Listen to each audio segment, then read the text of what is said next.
बिस्मिल्लाहिर्रहमानिर्रहीम। इसमें मोहम्मद इरफान अफजल और आप देख रहे हैं यूनिवर्सल वीज़ा गाइडेंस। तो मैं लेकर आता हूँ आपके तमाम इमिग्रेशन मसाइल का हल। तो जिन दोस्तों ने इस चैनल को सब्सक्राइब नहीं किया उनसे रिक्वेस्ट है कि चैनल को लाइक करें, सब्सक्राइब करें और शेयर करें ताकि हमारी कम्युनिटी में इजाफा हो। तो आज की जो वीडियो है वो क्वेश्चन आंसर सेशन है। बहुत से लोगों ने कमेंट्स में क्वेश्चन पूछे हैं, तकरीबन 90% से ज़्यादा का तो मैं उसी वक्त ही रिप्लाई कर देता हूँ और कुछ क्वेश्चंस रह गए हैं तो वो कुछ ईमेल के थ्रू क्वेश्चंस आए हैं और कोई व्हाट्सएप के थ्रू क्वेश्चंस आए हैं तो उनका मैं आज रिप्लाई करूँगा। ज़्यादातर क्वेश्चन जो हैं वो तकरीबन EU सेटलमेंट स्कीम के हवाले से हैं। तो आप लोगों से रिक्वेस्ट है कि इस वीडियो को काइंडली शेयर कीजिए ताकि किसी का भला हो और उस तक भी तमाम ये मालूमात पहुंच सकें। तो पहला क्वेश्चन किया है अमीन ख़ान साहब ने नीदरलैंड से कि उन्होंने किसी से सुना है कि ब्रेग्ज़िट की डेट में 31 जनवरी 2021 तक की एक्सटेंशन हो गई है, क्या ऐसा सच है? तो आंसर में मैं यही कहूँगा कि नहीं, अभी 2 दिन पहले ही फ़ाइनल डील हो चुकी है UK गवर्नमेंट और EU की, और ये फ़ाइनल हो चुका है कि ब्रेग्ज़िट की डेडलाइन में किसी भी किस्म की कोई एक्सटेंशन नहीं होगी। नेक्स्ट क्वेश्चन किया है मोहम्मद साजिद साहब ने। वो कहते हैं कि वो साइप्रस में हैं और उनके पास साइप्रस का रेजिडेंट कार्ड है और उनकी शादी रोमेनियन नेशनल से हुई है। वो किस तरह से UK की EU सेटलमेंट स्कीम से फ़ायदा उठा सकते हैं? तो साजिद साहब, आपके लिए ऑप्शन मौजूद है। आप अपनी स्पाउस के साथ जो कि यूरोपियन नेशनल हैं उनके साथ आप बग़ैर वीज़ा के ट्रैवल कर सकते हैं। आप UK आ जाए 31 दिसंबर से पहले तो आप EU सेटलमेंट स्कीम में अप्लाई कर सकते हैं। आपकी मिसेस भी प्री सेटल और आप भी प्री सेटल के लिए अप्लाई कर सकते हैं। तो still you have option available. Next question Hamid साहब का है। उन्होंने कहा है कि वो स्पेन में रहते हैं और उनके पास स्पेन का रेजिडेंट कार्ड है। उनके पेरेंट्स UK में रहते हैं और उनके पास UK का पासपोर्ट है और हमीद साहब UK में अपने पेरेंट्स के साथ सेटल होना चाहते हैं, तो इसके लिए वो क्या करें? तो हमीद साहब, ये जो EU सेटलमेंट स्कीम है ये सिर्फ EU नेशनल्स के लिए है, वो लोग जिनके पास EU का पासपोर्ट है। तो जैसा कि आपने बताया है कि आपके पास रेजिडेंट कार्ड है तो आप इस स्कीम से फ़ायदा नहीं उठा सकते। फर्दर आपकी जो एज है वो आपने बताई है 18+ है और इसकी तो इस तरह आपके वालिदैन भी आपके लिए वीज़ा अप्लाई नहीं कर सकते। तो आपको कोई और ऑप्शन देखना पड़ेगा। लेट्स से हम बात करते हैं वर्क परमिट का ऑप्शन अवेलेबल मौजूद है आपके पास, तो आप वर्क परमिट अप्लाई कर सकते हैं। कमरान मजीद साहब ने इटली से सवाल किया है। कहते हैं कि इनके बच्चों के पास इटली का पासपोर्ट है और इनके पास और उनकी स्पाउस के पास इटली का रेजिडेंट कार्ड है, तो क्या वो EU सेटलमेंट स्कीम के तहत अप्लाई कर सकते हैं? जी बिल्कुल, आप EU सेटलमेंट स्कीम के तहत अप्लाई कर सकते हैं क्योंकि आपके बच्चों के पास EU का पासपोर्ट है। तो आप अपने बच्चों के तहत EU सेटलमेंट स्कीम से फ़ायदा उठा सकते हैं क्योंकि बच्चों की रिस्पॉन्सिबिलिटी तो पेरेंट्स पर ही होती है। पेरेंट्स के अलावा तो कोई भी उनका प्राइमरी केयर नहीं होता, तो आप एज अ प्राइमरी केयर के EU सेटलमेंट स्कीम के तहत अप्लाई कर सकते हैं। साहिल चौधरी साहब ने क्वेश्चन किया है कि क्या क्लोज़ फैमिली मेम्बर में पेरेंट्स इन लॉ आते हैं या नहीं? साहिल चौधरी साहब, जी बिल्कुल, क्लोज़ फैमिली मेम्बर में पेरेंट्स इन लॉ आते हैं।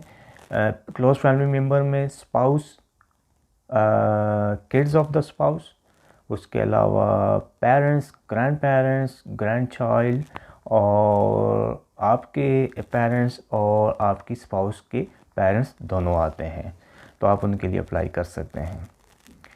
शेयार साहब ने जर्मनी से सवाल किया है कि क्या प्री सेटल स्टेटस पर बेनिफिट मिलते हैं?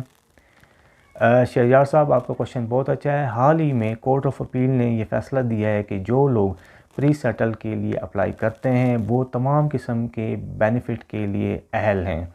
मीन पहले उनको इजाज़त नहीं थी कि वो यूके में किसी भी किस्म के benefit like job related benefit, housing benefit या टैक्स में छूट वगैरह के लिए अप्लाई करें, लेकिन कोर्ट ऑफ अपील ने फैसला दिया है कि इनको हर किस्म की फैसिलिटी प्रोवाइड की जाएगी, which is a very good news for the people.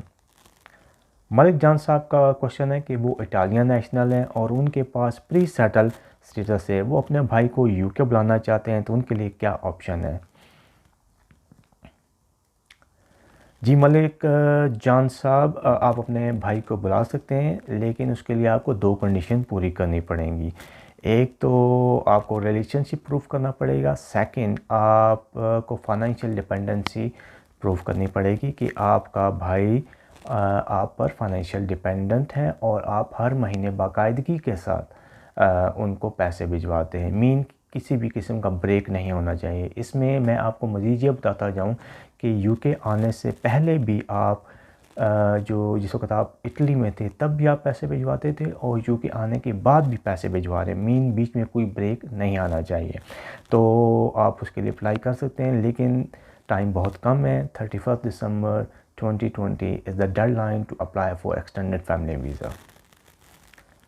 Ahmad साहब ने सवाल किया है कि वो जर्मन नेशनल हैं और यूके में इनके पास प्री सेटल स्टेटस है और वो अपने पेरेंट्स को यूके में बुलाना चाहते हैं, तो वो क्या करें इस सिलसिले में।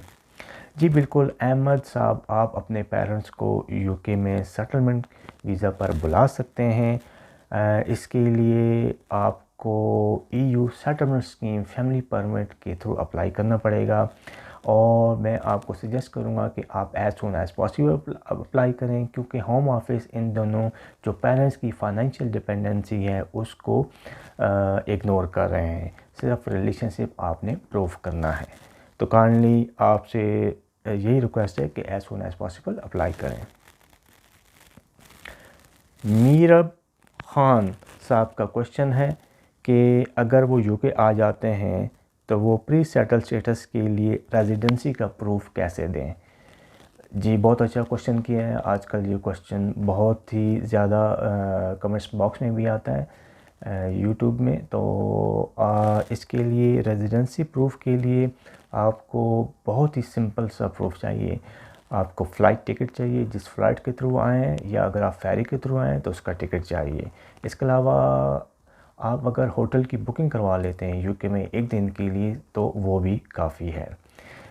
और अगर आपके पास आपका कोई बैंक कार्ड है, उससे आप शॉपिंग करते हैं यूके में कहीं भी, किसी भी स्टोर से, किसी भी शॉपिंग मॉल से, कहीं से भी, तो वो रसीद भी आपका प्रूफ माना जाएगा। तो आप उसके तहत आप लगा दें प्री सेटल में रेजिडेंसी प्रूफ, तो वो एक्सेप्टेबल है। इसके बाद जो नेक्स्ट और फाइनल क्वेश्चन है वो किया है शाजिया एवान साहब का, उन साहिबा का। उन्होंने कहा है कि EEA फैमिली परमिट का जो एक्सटेंडेड वीज़ा अप्लाई किया हुआ है और उनको जो अपॉइंटमेंट मिली है वो 8 जनवरी 2021 की है। तो क्या ये डेट वैलिड है कि नहीं, क्योंकि 31 दिसंबर को ब्रेग्जिट होने जा रहा है। जी तो मिस शाजिया, आपको बिल्कुल वरी होने की ज़रूरत नहीं है, क्योंकि आपने जो वीज़ा अप्लाई किया था वो डेडलाइन से पहले कर दिया था एक्सटेंडेड फैमिली वीज़ा का, और आपको अपॉइंटमेंट बाद में मिली है। It doesn't matter.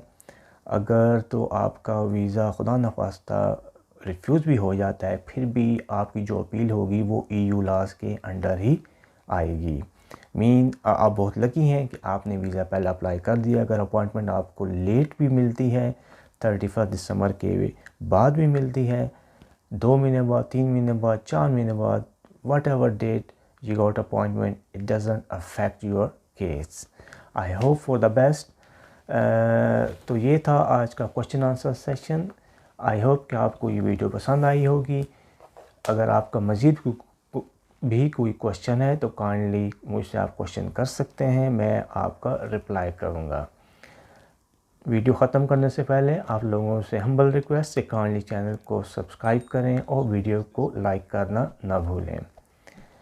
Next video तक के लिए मुझे इजाज़त दें। अपना और अपने इर्द गिर्द लोगों का बहुत ख्याल रखें और मेरे चैनल का भी। Thank you.